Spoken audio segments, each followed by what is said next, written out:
जय Jagannath welcome to my YouTube channel. तो मुझे आज आंब खट्टा बनई देखो केमती मु बनई तो शेयर कर आपण मान सहित। तो मुझे 3 ରୁ 4टा आंब को एमती चोपा रखिक एमती काटी नहीं आउ भूसरंग पत्र नहीं आउे अदा छेचिक नहीं आउ गोटे सुखा लंका नहीं देखु आउ रिफाइन तेल नहीं कहीं आज मो गुरुवार तो से रिफाइन यूज कर हल्दी नहीं सोरिष जीरा लुण नहीं आ लुण चीनी तो आवश्यक अनुसार टेस्ट अनुसार करी तो देखो मुझे 1 ରୁ 2 चामच भाया तेल नहीं तो तेल टी गरम होगापर मुझे सुखा लंकाटा एमती छिड़े पकई नेली तापर जीरा टिके सोरिष तो भूसरंग पत्र पकई नेली। तो ये 5 फुटन थे तो बहुत टेस्ट लगी था कि 5 फुटन मो पाखे नाला अवेलेबल तो मुझे लगी जीरा और सोरिष पकई नहीं। तो देखो टिके फ्राए करी मुझे छेचिक रखि अदा को पकई नेली। तो अदा को भी टिके भाजीदबा तार कंचा स्मेल जमती रही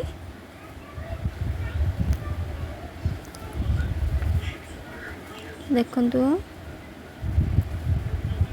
तो भाजी गलानी। तो मुझे जो आंबटा काटिक रखी ताकू मु पकई नेबी देखो सांग मैंने। तो आंब बहुत छोट आंब तो जल्दी भी सीझीज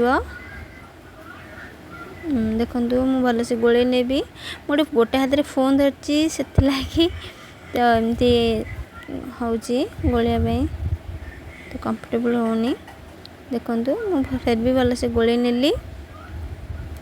तापर देखो मुझे लुण पकई टेस्ट अनुसार तो तापर मु हल्दी आ काश्मीर रेड चिली पकई कि सॉरी सांग मैंने मु वीडियोटा कर पार नी तो हल्दी आ रेड चिली पकेला बेले तो ये पानी टिके देदेली देखो भल से गोली नेली।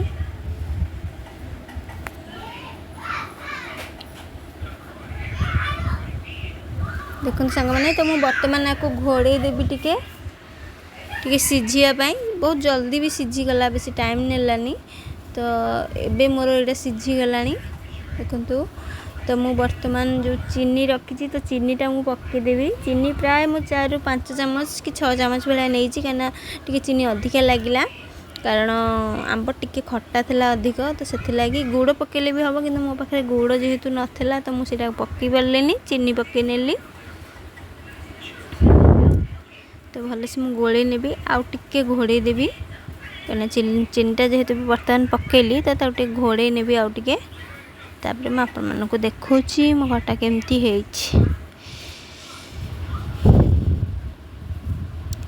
तो देखु एबे केमती पूरा जेली जेली टाइप रो हो जाइछि तो बहुत भल भी लगी खट्टाटा बहुत टेस्ट लगी है दिन गुरुवार रे अरुआ भात रे खाया को बहुत बढ़िया लगे अरुआ भात डालमा सहित। तो बर्तमान गैसटा बंद कर दूची देखु एटा मोर एबे रेडी। तो मुझे टिके जीरा लंका गुंड को भाजिक रखी तो मुझे टिके पकई नेबी तो भल स्मेल हाँपाई भी बढ़िया फ्लेवर आसो टे। तो देखु बर्तमान मोर आंब खट्टा पूरा रेडी। तो एबे तो आंबर सीजन चलती एबे गछरे आंब छोट छोट आंब होती तो ये टाइम रे खट्टा करी खाइले बहुत टेस्ट लगे। तो केमती मो वीडियो होती तो देखिए निश्चय जनइबे आउ आपण मैंने भी एमती ट्राए करूँ बढ़िया लगे। थैंक यू मो वीडियो देखिबार थैंक यू।